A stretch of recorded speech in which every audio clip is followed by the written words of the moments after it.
Hello everyone, my name is Renuka, Assistant Professor in Department of Electronics and Communication, Maharaja Institute of Technology, Mysore. Yesterday we had studied about the topic on how a single computer can't handle all the functions in earlier days in 1960s, and we also spoke about what do you mean by centralized computer. Okay, so we should just brief about what is meant by centralized computer and what was the drawback of centralized computer, and why when IC during the IC era, how the computers became very cost effective and very economical, okay, where you could actually have multi computers being installed and how the real-time system operation had begun. Centralized computer control. So, a digital control with analog backup. So, a digital controller will be implicated, if you remember, where you have logical in as one logical, when it is 1 you have the plant being enabled and valves being enabled. When it is 0, then there is valves are closed and plant is not working. So, and clockwise and anti-clockwise movement of the motors being controlled. So, these are all controlled by the logical or digital techniques, correct. So, digital control with analog backup, and signals were passed through analog controller to actuators by digital control signals. It was very costing very high, costs were very high, and both controllers were to be installed. And this we already know if you just look into some of the telephonic industries, BSNL lines, where coming up to telecommunication industry, where you have the latest advancement in telecommunication industry, cellular technology can be taken as one of the best examples for the system. Initially, when you have OFC cables being dug all throughout, in an analog mode, where you have connectivity through cables, okay, and it's just like a nerve system in any body. If you consider the India as a body, then neural networks, neurons, the nerve system, the entire neural system, it was just like a telecommunication cable line, correct. So, where you can send receive data at any instant of time. Those are actually wire, it is all wired, it is all wire connected, it is not wireless, right. But later on, if those wired or connecting cables could be used for a digital transmission of data, like that of OFC cables, correct, what will happen?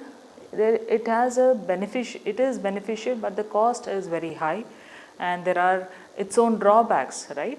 If there is cut in a OFC cable, it's very difficult to detect, but to correct it, it takes a lot of time, right. But the communication system, where you can have an advantage of getting a huge amount of data in one single second of time. There could be a delay based on the kind of equipments they are using, the kind of band we are using, but still we are capable of having communication, right.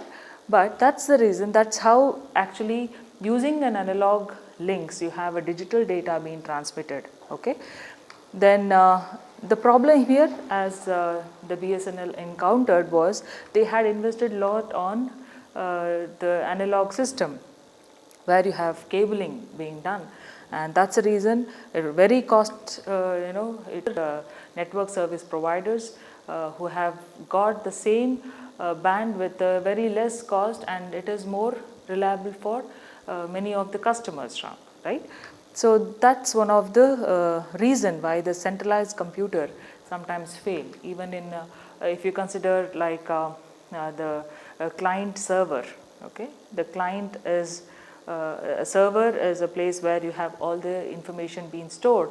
It is a special kind of computer, and you have data being sent through different clients, correct. So, you have a server which is a main controller and sends to many clients. But there are drawbacks, there is a delay, you have to wait for each and every access you need to have permission, right. So, but later on there was development of peer to peer, where the information would be dealt from peer to peer, one system to another system. Now it's cloud computing, so it is quicker, faster and better, right? So, and it's much cheaper than that to in installing a client server installation. But even now we do have such processes. Not everywhere we have the cloud computing we do have, but we still, if it is within the organization limit, then we still go ahead with what is called as client server. Okay. Next, dual computer, it could be manual change over or it could be automatic. So, if you just take this as an example, the block diagram here, what you see is dual computer scheme. So, to overcome with this centralized scheme having just one computer controlling all the peripherals, then there was an option having two computers. So, why this? If one computer fails, okay, the plant will not be affected. Okay. The plant operation will be performed with the help of switching over manually or automatically to computer B. Okay. So, the controlling here from the computer B would be still continued. So, the plant production will not be stopped. Okay. That is why we call it as dual computer scheme. So, the only problem here was like cabling and interfacing. Duplication was tough in case of centralized, and then you have designing, programming, testing and maintaining software was very tough in case of centralized. To overcome all these difficulties, then came your dual computer controller scheme. So, with the invention of ICs again, we have microprocessor, microcontrollers, and then came the era where you have multitasking, multi-computing technology came into being. Okay. So, now the automatic failure and changeover equipment when used became very critical in case of centralized, and problems in designing, programming, testing, maintenance of software also reduced and changeover could be provided. So, now continual reduction of cost of hardware because of the invention of ICs and the development of microprocessors have made multi-computer system very feasible.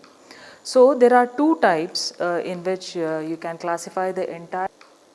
The first is called as hierarchical, which is the tasks are divided according to the functions. Then you have distributed. So, many computers perform essentially similar tasks in parallel. So, there are two types as we can see here. One is called as hierarchical, other is called as distributive. In your syllabus, you just have hierarchical system. This hierarchical system, the terminology came into being because of the management. Okay, management. It is still not been transparent yet. Okay, so you have, if you want to pass the bill or if you want some work to be done, there are hierarchy in which you have to approach to get the task being completed. Right. So, first you have this, for example, in management terms, you have nearly about 7 different types of structure, organization structures, among which hierarchy is one of the prime operational organization levels, where you have the first is the CEO, then you have managers, then you have the supervisors, then you have the team leaders, then you have the employee, the team, or the employee in the team. Okay. So, now if a person takes a leave, okay, or if there is any issues related to one particular a worker in the sub-bottom level, what will happen? He can't directly go to a CEO, right? He has to first go to a team leader. From team leader, it goes to the supervisor, and the supervisor will keep forward the issues to a manager, and manager, HR department, they'll take care of all the issues. From HR, it should go to a CEO, get a signatory, and then it would be sent to the, it would again go back in the same hierarchical down step and to the person who is an offender, correct? So, this is kind of hierarchical system based on the function that they are going to perform. Apart from that, they have in management term, they have plenty of other organization levels. Okay, it could be a flat level, or it could be a matrix level, or team lead level. There are many such functions. So let us just concentrate on what is this hierarchical approach or a hierarchical mode of functioning. So if you just see, we can just take it as a triangle here. The top notch, what you see is the top level decision making. So in terms of an industry, then we can take this as a top as a CEO. Then you have the bottom level, the many decision centers would be there. Okay. Then you have supervisory team, and all these team comes under what is called as the intermediate. So you have top, intermediate, and bottom level. Okay. So now if you just consider one small cell here, okay, this small cell, this is the complete structure. Okay. So if you take a decision making, how the function is to be performed. So if you just take a small cell here, it has been enlarged. So here we have what is called as decision making. Okay, decision making, information is sent. Okay, it will be sent to the decision maker. What does it do? It reverts back. It sends a command back. Okay, from the same level. So you can, this decision making can be obtained from the commands can come from the higher level. Okay, or it could be from the constraints. If you see here, these are the constraints associated with that level. That level in the sense, if I am talking about low level, okay, the decision making should happen in that level itself. So what are the constraints associated with that decision? It is, it is sent to the commander, the commands from the high level will be received in the decision making. It will be sent to the next level. Okay, and next the information is sent back to the higher level. So you can see that is dual. So you receive the command from higher, you send the information back to the higher. So for example, when I gave you a previous example, if there is any issues regarding a person working in an institute, what will happen? A decision has to be made for which information is sent.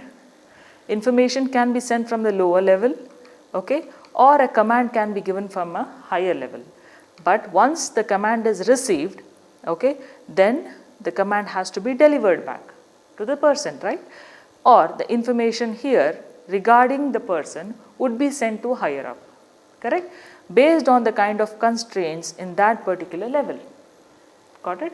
So there is the information sent to the constraints. Whatever the constraints are there, along with that, so the issues, the set points, everything would be decided here at the decision making, and then it will be sent to the higher up. Okay, so this is how actually a small bit of decision has to be taken from lower, that is the bottom level, and it has to be obtained, the decision should be obtained from the top end. Okay, that can be easily explained with a 3-tier or the 3-level managerial system. Here we have a batch control using a hierarchical system. We know that batch is nothing but a set of information that has to be executed. Okay, it is a set of instructions executed in a batch. Okay, if I say the first batch, second batch, third batch, there are set of products that has to be delivered in the first batch, correct? So that becomes a batch processing, correct? So now you have 3 level of structure. Here you have manager, supervisor, and the control unit. If you just see the block diagram here, the top end becomes a manager, 3 levels. So this is the first level, this is the second, and this will be the third level, right? The top becomes the manager, the intermediate here becomes the supervisor, and this becomes the control, correct? If I take a plant, okay, the managerial level, supervisory level, and you have a, what is this? This is nothing but the control level, correct? So now what is the operation of a manager? He is in charge of resource allocation, okay? So which means he has to get the orders, okay, find out the cost of the orders, correct? And then he should also schedule the order, when it has to be delivered, when his time, what is the kind of raw material that we have to take. So all this is done by the manager. Not just that, he has to also monitor the action of a supervisor, right? So what is the action of a supervisor? He receives the initiation. So initiation is, if you want to start any product, there should be some kind of a schedule which is prepared by the manager. It is handed over to the supervisor, and supervisor will start initiating according to the schedule. Okay, what kind of product has to be released, okay, based on the kind of area that it has. Okay, how many what kind of raw materials can be accommodated in that particular room. Okay, so that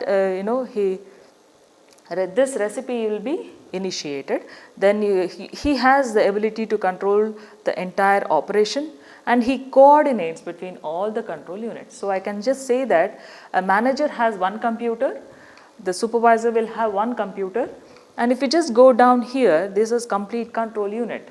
Okay, if you remember us, we had come across C, block C, correct? So each controller will have one computer, okay, to monitor and to check with any errors, because we also studied about what do you mean by adaptive controllers.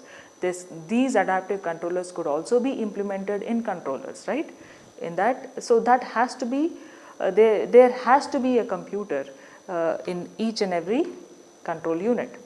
Okay, so just to monitor the action, check with the reference model. It could be a reference model type, or it could be just a tuning, self-tuning method, or it could be pre-programmed.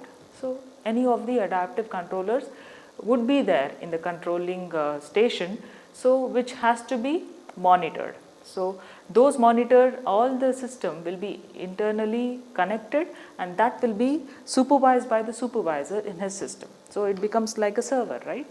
So now here in these units you have individual computers, okay, and then the production cost, if you just look into the operation. So this is a complete hierarchy of the entire 3-batch or 3-tier system. First is a managerial, supervisory, and the control. Okay. Now let us understand what are their operations or what are their roles, because whenever we talk about hierarchy, it is based on the function that we are going to decide the hierarchy, correct? So let us know what is the individual level function is. Okay. So now single computer managed, so there is production cost, operating cost for each unit, and scheduling maintenance plan. This is done either in the daily or depending on the production time. So this is nothing but the operation of your manager. Next, the production schedule is given to the supervisor, that is done by the manager. Information on the product, the set points, alarm condition, tolerance, etc. loaded down into the unit controllers as they are to carry out particular operation during each stage of production. So what is the alarm, what kind of alarm system, tolerance system, all these has to be dealt and planned by the manager. In addition, supervisory will receive regular reports of the progress of each unit and resolves any conflicts in the demand and resources where they have energy, input, total time, and capacity. So if I take supervisor level into consideration now, what is his main work or the function? He should be able to initiate all the actions, okay, given by as per the schedule given by the manager, and he should also look into if there are any new demands. Okay, he should be able to deliver those demands by increasing the production as per the requirements. Okay, there can be sometimes a huge demand for a particular product. What should he do? He should create, definitely there will be a penalty on excess production of that demand, but still he should be able to scale into that particular demand so that he can deliver the product on time. Okay, so that becomes a very crucial attribute of this supervisory level. Okay, and the penalties are imposed for exceeding a specified KVA rates. If there is KVA rates being increased, then definitely there will be a penalty. So all these are borne by the supervisory level. Next, coming to the lowest level of the pyramid is nothing but the unit controller and the responsibility of the operation of the entire plant. So it involves opening and closing of valves, It could be switches, controlling temperature, pressure, speed, flow, monitoring alarms and reporting plant conditions. So these are all the operation that has to be performed at the operating level or controller level. It should monitor all the set points. I can call all the set points at the operation level, the production level, and then it has to be reported periodically or daily, on a daily basis to the supervisor. This is the bottommost level of the pyramid. Okay. So now this is how it looks like. The production schedule is given. Okay. Then you have a recipe, that is 1 data operations are performed. There are n number of such data operations will be dealt. Then you have operation will be selected, the task will be completed, and then the measurement controller will be initiated by the process unit, which is already designed by the manager, and it will be set, a report will be set, and then it will be controlled. So this is unit T, this is operation, this is your the entire scheduling. So this is one of such example in a production line. If you want to understand this in a simple way, the best example is if there are any marriages happening at home. Okay. Now what is the plan for lunch or breakfast or for dinner? Okay. So you have to plan for breakfast, lunch and dinner. Okay. The first thing is, how can we accommodate, where should we be able to accommodate them? So what do? You go for a search of a chowdhury, correct? How can we accommodate? How many people can we actually accommodate in a single stretch? Okay, because any marriages, food is a very memorable thing, right?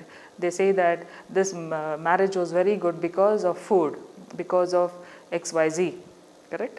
So now if I consider the production of food, okay, if you consider this as a plant now, let us take an example, okay. So what happens there? There you have the chef who will be actually noting down all the requirements given by the father of the groom or the bride. He'll be writing all the the items that needs to be served, correct? That is a production level, correct? He is a manager now. He says that these are the things that has to be ready. Who is a supervisor now? So the person, the chef, becomes the manager for his block. Okay. The supervisor is a person who makes sure that these products, which we call the items, to be served, okay, and it should be prepared by the batch of chefs, correct? Okay. There are servers who are involved, okay, who deliver all the items to a person at that instant of time when it has been when there is a call, then they immediately start serving the food in an order, correct? So what does it mean? So it should be very systematic. Only the list is given by the manager, it is handed over to the supervisor. What is the and he also says that this is a day, this is a date, and this is the time that we are going to start. You should be ready with all the entities. What will the supervisor do? Now he'll go to that venue where the program will be scheduled. He'll check what is the dimension of a kitchen, where he can actually accommodate all the raw materials, correct? And then he'll plan. It will not be haphazard. He should plan it systematically. Okay, it starts with, if it is an Indian cuisine, Indian cuisines are plenty, right? So if you just come to South Indian, so you have rice, sambar and so many other things. So he'll go in an order, okay. He'll make sure that they are placed in a right order so that it become easy for during the serving process, right. So it will be systematic. He'll plan accordingly and he'll place all the raw materials at one stack, right. Now then what will he do? He'll try to give orders to other chefs to prepare a particular item of this quantity. Okay, this is the total number of, as per the raw materials delivered, he'll say that this is how you have to prepare. This is the total, probably a bag full of, or it can be about dozens, 1,000 pieces or 1,500 pieces based on the chart they have already prepared. So they'll say sweet is this particular order, salts are these orders, salads are these. So you have a hierarchy. So there will be work allocation for each and every chef there, right? And time duration is also given. So they usually don't start on that day. There will be pre-prepared processes that happens one day before, okay, because they don't want to deliver the product delayed. Okay, they want the item to be served on that day, for which there will be prerequisite preparations even in the plant, right? Next, after that, what happens when the day of celebration would be there, then they'll usually start the food by 1 o'clock and they start serving it systematically, okay, and it is systematically done and all are happy. But let us assume that if the number of people who have entered into that hall exceeds 1000, it becomes 1500, okay, then comes the penalties, okay, then comes the the demand. So that demand, the supervisor has to have a thought process. If it is just designing only for only 1000, gone. So what should he do? He should always plan for 1500. So if he has already planned for 1500, he has absolutely no problem. If the demand is there for a product, what should he do? He should be prepared and he should ask others, okay, the other chefs to increase the quantity. They start preparing again. Before the end of the last batch, they would have already completed for the next 500. So that is how, based on the kind of demand, they will actually lead to the production. Then definitely, if they are doing it more than 1000 persons, they will get the cash for extra 500. That is a penalty, isn't it? The same way here in the plant, these are the ways that the function has to be performed based on the any kind of it need not be just managerial system. It is adapted even in the college, in academics, even at home, even wherever you take, you have this triangle, okay, the bottom and the intermediate and the top level, okay. So this is the main function of any hierarchical system that could be adapted in real time operations. So I hope you have understood the entire module. So I'll just make sure that you can just get the summary of the entire module. Here is the summary of the entire module.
Thank you for listening.